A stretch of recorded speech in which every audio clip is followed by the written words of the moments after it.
مسلمان کا بانیت ثواب، بانیت عبادت صبح صادق سے غروب آفتاب تک اپنے کو قصدن کی جان بوجھ کر کھانے پینے جماع سے باز رکھنا روکنا، عورت کا حیض و نفاس سے خالی ہونا شرط ہے۔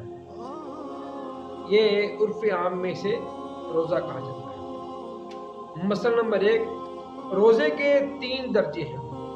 نمبر 1، عام لوگوں کا روزہ کہ پیٹ اور شرمگاہ کو کھانے اور جماع سے باز رکھنا روکنا۔ دوسرا، خواص کا روزہ کہ ان کے علاوہ یعنی ان کے علاوہ یہ کھانے پینے اور جماع کے علاوہ کان، آنکھ، زبان، ہاتھ پاؤں اور تمام اعضاء کو گناہ سے باز رکھنا۔ آگے بڑھنا۔ تیسرا، خاص الخاص کہ جمیع ما سوا اللہ کے علاوہ تمام چیزوں سے اپنے آپ کو بالکل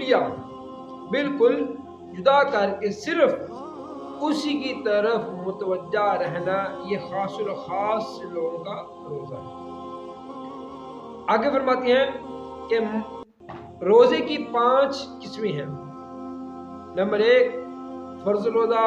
نمبر 2، واجب۔ نمبر 3، نفل۔ نمبر 4، مکروہ تنزیہی۔ نمبر 5، مکروہ تحریمی۔ کہتے ہیں کہ فرض و واجب کی 2 قسمیں ہیں، معین و غیر معین۔ فرض معین جیسے کہ رمضان کے روزے، اور فرض غیر معین جیسے قضاء رمضان کے روزے، جس کے رمضان میں سے کوئی روزے چھوٹ جائیں ان کی قضاء کے جو روزے ہیں وہ بھی فرض ہیں۔ یہ 2 فرض کی قسمیں ہوئی۔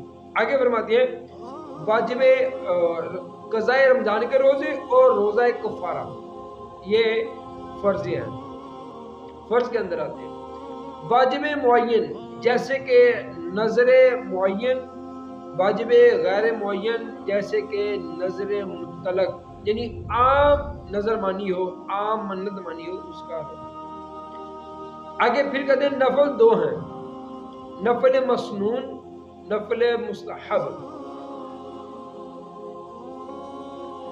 نفل مستحب جیسے کہ عاشوراء یعنی 10ویں محرم کا روزہ اور اس کے ساتھ 9ویں کا بھی روزہ، اور ہر مہینے میں 13ویں، 14ویں، 15ویں اور عرفہ کا روزہ، پیر اور جمعرات کا روزہ، شش عید کے روزے، صوم داؤد علیہ السلام یعنی داؤد علیہ السلام کے روزے، یعنی جس طرح حضرت داؤد علیہ السلام روزہ رکھا کرتے تھے کہ ایک دن روزہ اور ایک دن افطار، اس طرح روزہ رکھنا، یہ نفل و مستحب، نفل مسنون اور نفل مستحب میں یہ چیزیں داخل ہیں۔ آگے فرماتے ہیں روزے کی قسم نمبر 4، مکروہ تنزیہی جیسے صرف ہفتے کے دن کا روزہ رکھنا، یہ مکروہ تنزیہی ہے۔ نیروز و مہرگان کے دن روزہ، صوم دہر یعنی ہمیشہ روزہ رکھنا، یہ بھی مکروہ تنزیہی ہے۔ صوم سکوت یعنی ایسا روزہ جس میں کچھ بات نہ کرے، ایسا روزہ رکھنا بھی مکروہ تنزیہی ہے۔ صوم وصال کہ روزہ رکھ کر افطار نہ کرے، ایسا بھی روزہ رکھنا مکروہ تنزیہی ہے۔ اور آگے فرماتے ہیں اور دوسرے دن پھر روزہ رکھے، یعنی صوم وصال کی قسم بیان فرما رہے ہیں کہ افطار نہ کرے اور دوسرے دن بھی روزہ رکھے، یہ سب مکروہ تنزیہی کی قسموں کے اندر آتے ہیں۔